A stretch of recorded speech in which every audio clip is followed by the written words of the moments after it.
Oh, hey, I'm Lindy Cohen. I'm a dietitian, I'm a nutritionist, I'm a mum, and I'm also pregnant.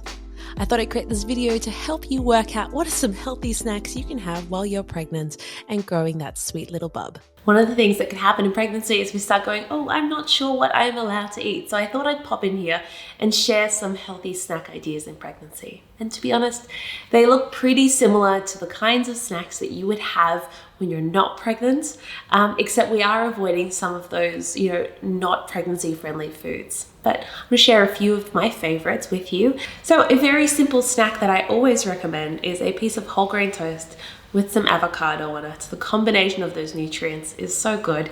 You might be willing to eat it if you are still feeling nauseous. It's a quick, easy meal, gives you a serve of fruit, some healthy fats, some slow burning carbohydrates, and your body does respond really well to it. And in a similar vein, I think having a piece of whole grain toast, even with a spread of peanut butter on it, or some healthy nut butters, is going to be a great way for you to get a nice mix of nutrients in a really quick and easy way.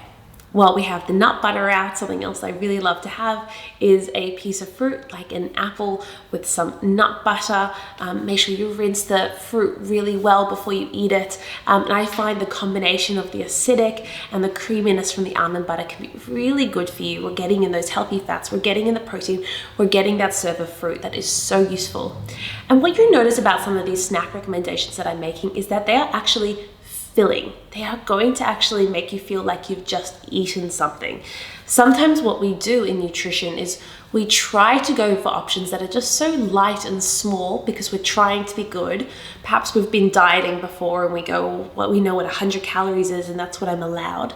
I want you to let go of that because in pregnancy, you are going to get an increase in hunger. And it is more important that we are snacking because it's giving us, our bodies, a bit more of consistent energy. It's avoiding that nausea that can build up if we allow ourselves to get too hungry. So even something like having a smoothie is going to be a really great way for you to feel full and mentally and physically satisfied after eating. You can add in a little bit of plain rolled oats. You can add in your favorite dairy, some avocado, banana, nuts. The options are endless. And I do have some great smoothie recipes in Back to Basics that I definitely want you to check out. Now there are some lighter options that if you aren't feeling that hungry and sometimes you do just want something to nosh on, I love to have like a punnet of cherry tomatoes as a snack. Just when you just feel like you need to put something in your mouth, it's a great way to add in an extra serve of vegetables. It could just be really fresh.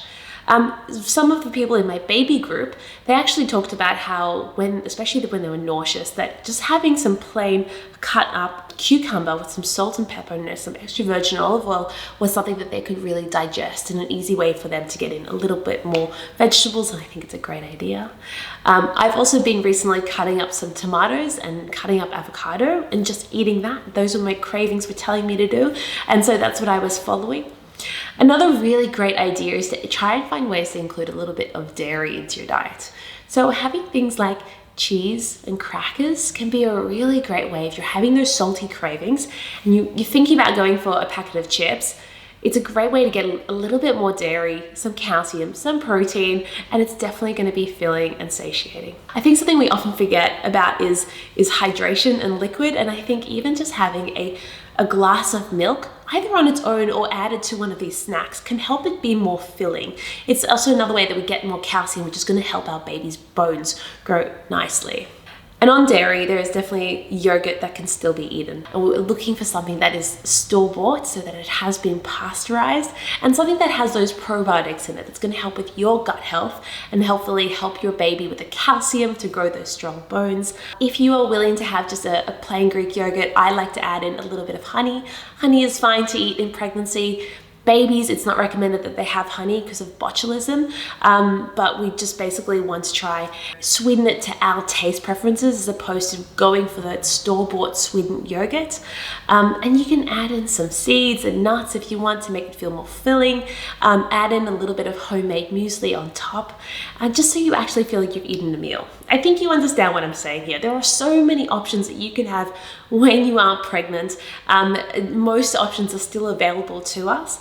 I do encourage you to actually keep some snacks on you in case you need it.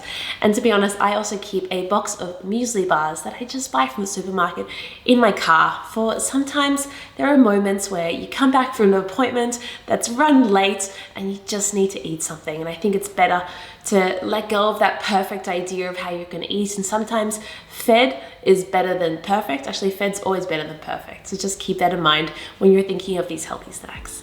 And I know it can be so overwhelming to know what you can and can't eat when you're pregnant. That's why I've created a free downloadable pregnancy food list, which you can download for free by clicking the link below. And I've also linked some free pregnancy workouts for you because fitting in that time to move your lovely body can be tricky. Of course, you can follow me on Instagram. That's where I share a whole bunch of free tips and recipes, which are guaranteed to be free of nutrition nonsense. I hope you love this video, and if you do, click subscribe, and I'd love to see you again.